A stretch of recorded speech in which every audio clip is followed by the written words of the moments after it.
Hey guys, quick apology here.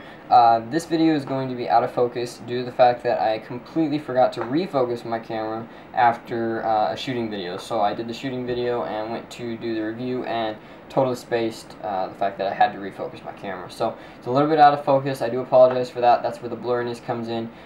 It's still very usable and hopefully it's still helpful to you guys out there. I know a lot of people were looking forward to this video and it kind of messed up on me. So it's better than not having the footage, but it's just a little bit blurry and a little bit annoying, at least to me it is. So hopefully you guys can still use it. Once again, really apologize for that, but we're doing the best we can with what we got. So we'll go ahead and send you back over to the video. Thank you guys for watching, as always.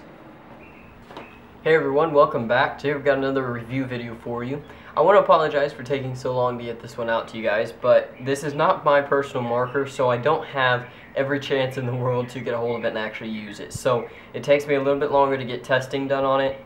I do take feedback from the person that owns it, which is my dad, so anything he says, you know, I kind of keep that into consideration and then kind of test it out when I'm using it. So I think I can give it a fair, honest review, but I do want to state that that's one of the reasons it took me so long. So today we had the Dangerous Power G5 paintball marker.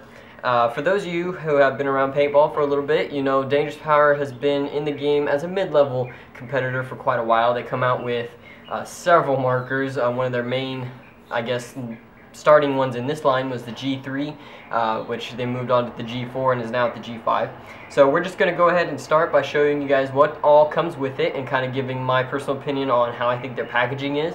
Then moving on to the feel and features of the marker, and then my personal opinion as far as performance and overall toward the end. So let's go ahead and get started. First things first is the box itself. It comes in a standard Dangerous Power box. They've had this type of box for years now, but it's very nice. It's a cardboard, heavy kind of duty kind of feel to it. It's not going to crush or anything like that. It's a very nice box. We have a handle up here on the top. It lifts open here on the, I guess I should say, on the box itself. Doesn't give anything besides G5 logos, pretty much on each side. A little bit of information down here with the UPC code, and a warning over here for 18 and older, so that's it. We're going to go ahead and open it up. Inside you see we have a newer style white foam, and underneath we have the G5 itself, so we'll go ahead and take that out and set it to the side, and we'll get to that in a second. And then underneath the second layer of foam we have the stock one piece. I believe this is a 14-inch or a 13-inch barrel, I think is what it comes out to. One piece. They don't say what bore this is, but I believe it's a 689 from past experience. So we have the barrel. We have a small G5 parts kit. Inside we have some spare O-rings, some Dow 40 or DP40 lube with some extra screws, a couple of zip ties, I'm not sure what those are in there for, and then a couple of extra springs, as well as a parts list up here in the top. So really nice, really compact, comes with pretty much everything you're going to need, and so on and so forth in the parts kit. Underneath the barrel stock, which is right here, which is very nice, heavy duty, we have a nice set of Allen keys. These are ball-ended Allen keys. Very, very nice, compact set, fits in your pocket, stuff like that, and it's very nice to use. They work really great. I've used them in the past on other Dangerous Power markers. So that's what comes in the box. We're going to go ahead and stick all this stuff back in and go ahead and stay focused on the marker and barrel itself, and go ahead and set this to the side. So overall, packaging is great. Honestly, there's not much else you could ask for. I guess you could ask for a nice case that you could throw in your gear bag or something like that, but it is a $350 marker, roughly, so you know, what can you expect? Honestly, I'm not sure what else they could do to it, especially in this price range. Maybe include a little bit better parts kit, just a few more O-rings and stuff like that, extra detents or something like that. But otherwise, it's very nice packaging and works great for what it is. So let's go ahead and put the barrel on the marker itself and go over some of the features of the marker. One of the key features you notice right away is it is a macro line-less design. So there is no macro line. It goes straight through the grip frame up into the regulator. The grip, I believe it comes in the forward portion on this board, or on this grip frame. It comes up into here and over into the regulator.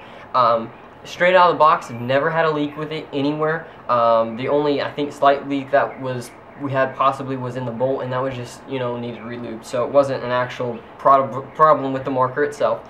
So the airless or air hose-less design works amazing. It works great.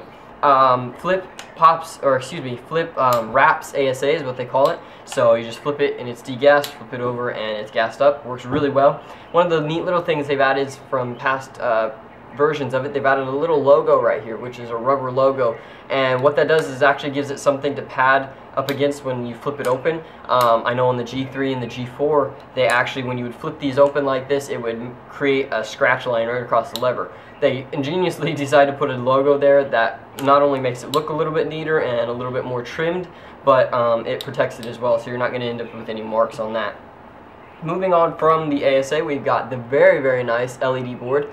Simple push button, hold it and it turns on. Barely see it there. Press it again, the eyes are off.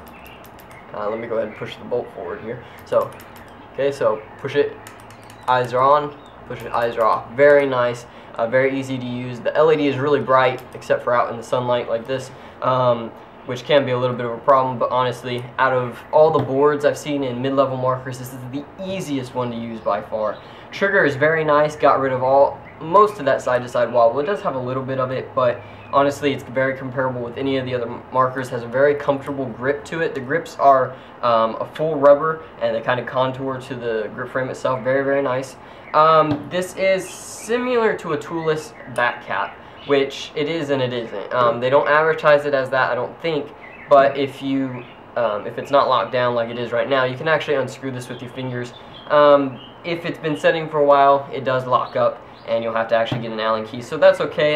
It would have been nice to have a little bit more of a toolless design, but for the money you can't really complain. Eye covers are very nice. This is a kind of a blasé color, I guess you could say. The other colors that they come in stock from Dangerous Power are red, silver, I believe they come out with a blue one as well, and some limited edition colors as well. So that's pretty much main color schemes. Reg is kind of short, but feels great in the hands. This is a very small marker. I don't know if I can kind of show this. This is my hand, so honestly, from the palm of my hand, I can reach the regulator, which is kind of cool. For me, it doesn't fit that good because my hands are so big. I mean, I just kind of dwarf the marker itself. For some people that's really good. If you don't like smaller markers, this isn't going to fit you very well, honestly. It's very comparable to an Invert Mini on it as far as size and feel, as far as smallness goes. Let's see, anything else? The clamping V-neck is super nice, very, very nice. You can stick a rotor, spire, prophecy, anything in here and lock it down. If it doesn't lock down, it's got a thumb screw on this side, so you can adjust it without needing Allen keys. Very, very simple to use.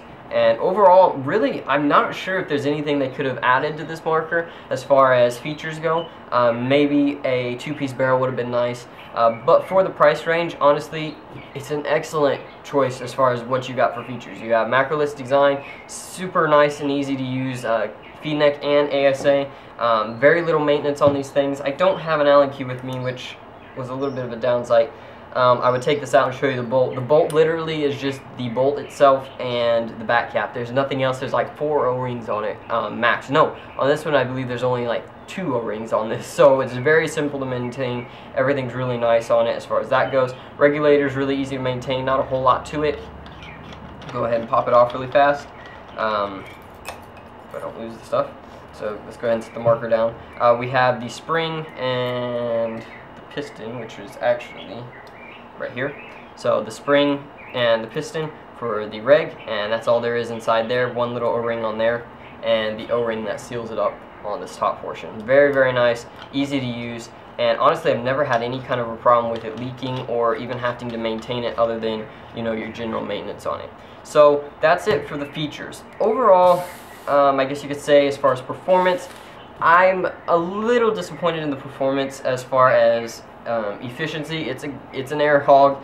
It does take quite a bit. You know, you're not going to be getting 20 pods or anything like that off of it. It's not bad. It's very comparable to all the other markers in this price range. Mainly the Invert Mini, similar to an Empire Axe. Empire Axes are a little bit more, and pretty much that's about it for this price range. I might be missing the Etha. I'm not exactly sure how it compares to the Etha. I've not gotten my hands on that, but for the price range, for kind of the category it fits in, yeah, it's not the best efficiency, but it's not the worst by any sense of the word at all.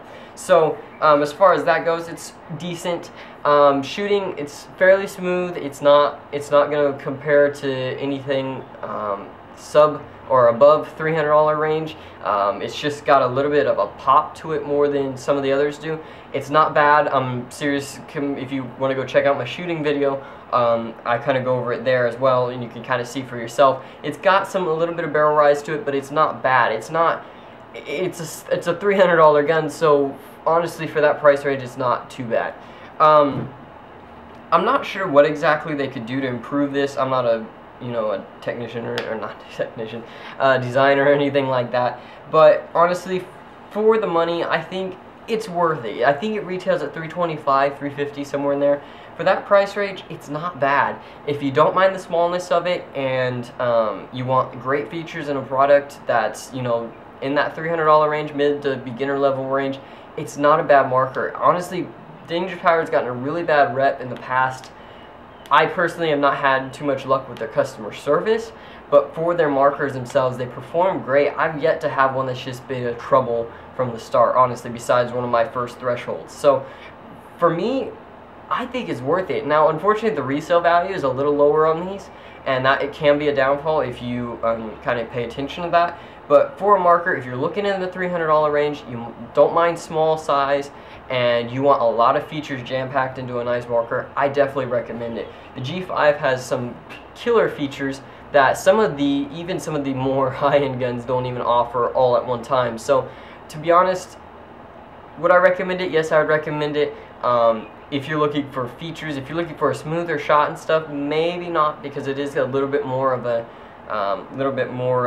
rougher kind of feel to it, but it's definitely not bad, and for the money, I think it's definitely worth it. Thank you guys for watching. If you have any questions or want to see any more videos, or if you have any questions, leave them in the comment box below. If you want to see more videos, check out my other ones. I might have them on my channel. You can click on my username or in the little box that pops up over here. You can definitely check those out. If you like the video, hit the like button. I greatly appreciate a subscription. That would be great. That way you can keep up to all the new videos coming out here soon. Got some brand new markers, some brand new gear coming in, and that's always exciting, so definitely stay tuned. Check out the Facebook page, and we'll see you in the next video.